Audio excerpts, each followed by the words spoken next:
This Auburn team came out and got the job done here in their final home game at Jordan-Hare Stadium. The final score against Alabama A&M, 55-0. And Matt, there's no doubt about it. This Auburn team is certainly banged up. They were still able to come out here in a very lopsided matchup with this Alabama A&M team. Of the injuries that we saw who sat out, who do you anticipate is going to be prepared and ready to go and healthy for next week in this Iron Bowl game? Well, I think it's tough to say right now. We'll probably know a lot more after a couple of days into this week. Gus Malzahn said he's not ready to declare the quarterback starter for this game yet, which I think is going to be huge, obviously. He said he wants to see that Sean White's able to go back out there and practice again like normal. But I think that said, you got to feel a little bit better after tonight, seeing that Jeremy Johnson can look a little bit more confident, can run the offense, and at least has a game like this under his belt. Obviously, the other injuries, I think mostly you're talking about guys in the backfield, Chandler Cox, and you know, a bevy of running backs that are really all sort of banged up. So I think any of those guys they can get back would be helpful. Cam Petway is obviously the guy that you have your eye on right now, I think. And of course, Joshua Holsey going down. Gus Malzahn told me after the football game that it's something he doesn't think is too serious. Was in a boot walking out on his right ankle later in the game, but certainly a guy that commands this defense and somebody that really is kind of the CEO back there at corner for this team, so it's going to be big to get him back as well.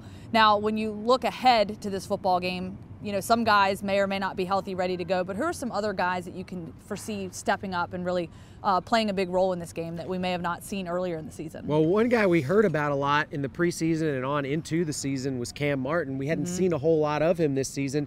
In the Alabama A&M game, he had a really, really strong second half. He was running all over the field. So we saw signs of that explosive athleticism that we heard so much talk about from Gus Malzahn and the other Auburn guys. So, you know, it might be interesting to see if he starts to work his way into the game plan against Alabama. They certainly are going to be in a position where they need explosive playmakers in this game. So maybe Cam Martin is a guy that emerges late in the season for Auburn. And I know, of course, this Auburn team, the wind kind of taking the wind out of the sails when they lost against Georgia last week. But this is a game when you go into it, no matter what the stakes are for this team, to go in there and have those bragging rights, 364 days a year. That's what they always talk about.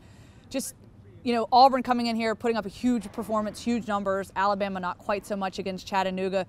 What are Auburn's chances in being able to go to Tuscaloosa and try to knock off the #1 team in the country? Well, I think right now the thing you got to feel best about if you're an Auburn fan is the way this defense is playing. They certainly have not let up yet. They have not, you know, struggled as the offense has kind of gone up and down over the course of the season. The defense seems to be just still right on top of things, pitching another shutout this week. So I think right now the questions are, can Auburn get enough done on offense? Can they find a way to make enough plays while their defense tries to hold this Alabama offense down?